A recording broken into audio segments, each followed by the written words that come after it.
المكتب التعاوني للدعوة والإرشاد وتوعية الجاليات بمحافظة بدر.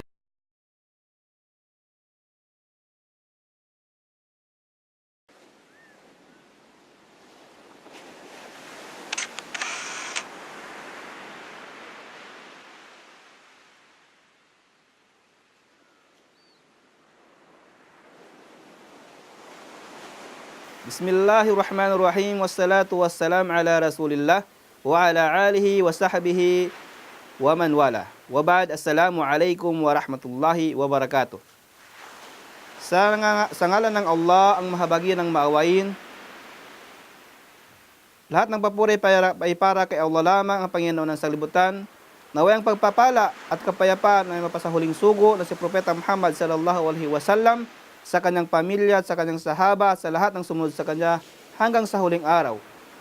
Mga kapatid sa Islam, alam po ba natin na ang lahat ng gawain ay naisulat na o naitakda na bago pa man tayo nilikha ng Allah subhanahu wa ta'ala? Inna kulla shay'in khalaqnahu biqadar. Sabi ng Allah subhanahu wa ta'ala, katiyakan ang lahat ng bagay ay nilikha namin sa ganap at tamang pagkakatakda at napagpasyahan na namin. At nauna na naming nalaman ang manghingil dito. Wa kulla sagirin wa kabirin mustatir. Sinabi ng Allah subhanahu wa ta'ala, at lahat ng maliit at malalaki na kanilang nagawa ay naitala na o naisulat na sa kanilang talaan, at doon siya ay tutumbasan.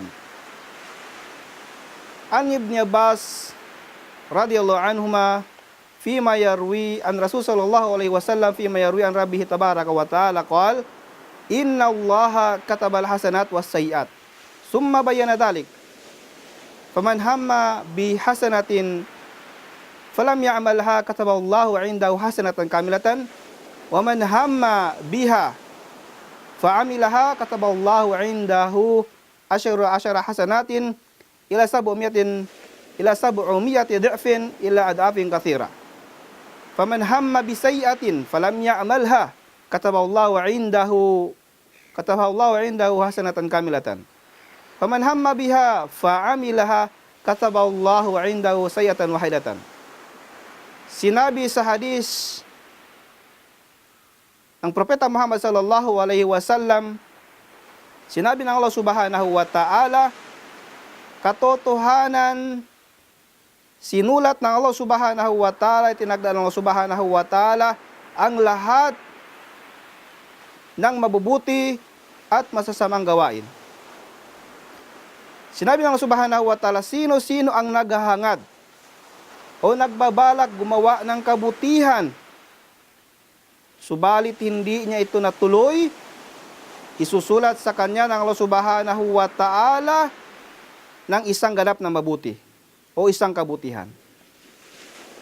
Ngunit kung ito ay natuloy niyang ginawa, isusulat ng Allah subhanahu wa ta'ala sa kanya bilang 10 kabutihan hanggang sa 700 kabutihan o higit pa dito. Faman hamma bisayiatin, at kung siya ay nagbabalak gumawa ng masasamang gawain, subalit hindi niya ito natuloy, isusulat sa kanya ng Allah subhanahu wa ta'ala ng bilang isang mabuting gawain. Kung ito ay natuloy na ginawa, gagantimpalaan at isusulat sa kanya ng subhanahu wa ta'ala ng isa lamang na kasamaan para sa kanya. Mga kapatid sa Islam, ang lahat ng gawain ay naitakda ng Allah subhanahu wa ta'ala.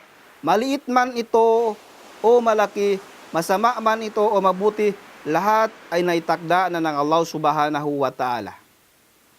Lahat ng bagay ay nakatakda na isinulat ng Allah subhanahu wa ta'ala, kaya nararapat sa atin na maniwala sa mga satadhana na isinulat sa atin ng Allah subhanahu wa ta'ala. Isang halimbawa ng mga gawain na kung saan, kung gagawin ng isang tao, siya ay gagantimpalaan.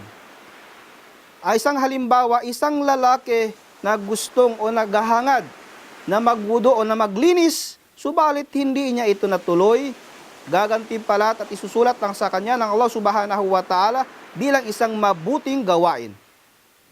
Isang lalaki gustong magsadaka, gustong magkawang-gawa sa mga nangangailangan pero hindi ito natuloy, gagantimpalaan pa rin siya ng Allah Subhanahu wa Ta'ala bilang isang ganap na mabuting gagawain. Isang lalaki gustong magsala, magdasal sa hating gabi, ngunit hindi ito natuloy, siya ay gagantimpalaan at isulat sa Allah Subhanahu wa Ta'ala bilang isang ganap na mabuting gawain. Ngunit kung ito ay matutuloy kung magagawa niya, ang gawain na ito, gagantimpalaan siya ng Allah Subhanahu wa Ta'ala bilang 10 kabutihan hanggang sa 700 kabutihan at higit pa rito, subhanallah, ang kabutihan ng Allah Subhanahu wa Ta'ala napakalawak.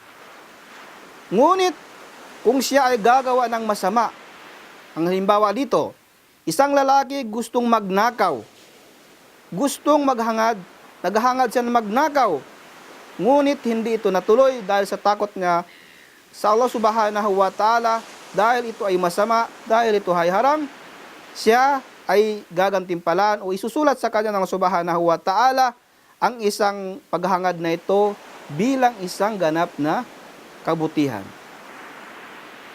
Gusto niya uminom ng alak, naghahangad na uminom ng alak, pero naisip niya ito ay masama, hindi niya ginawa, hindi na tulang gawain ito, siya ay gagantimpalaan ng Allah Subhanahu wa Ta'ala ng isang mabuting gawain. Ngunit kung ito ay natuloy ang mga gawain na ito, o isusulat sa kanya ng Allah Subhanahu wa Ta'ala ng isa lamang masamang gawain. Subhanallah mga kapatid sa Islam. Ang kabutihan ng Allah Subhanahu wa Ta'ala napakalawak. Mga kapatid sa Islam, huwag tayong mawalan ng pag-asa na gumawa ng kabutihan kahit pa hindi natin ito natuloy, dahil ang kabutihan ng Allah Subhanahu wa Ta'ala ay napakalawak. Naway gabayan tayo sa ating araw-araw na gawain. Wabad, assalamu alaikum warahmatullahi wabarakatuh.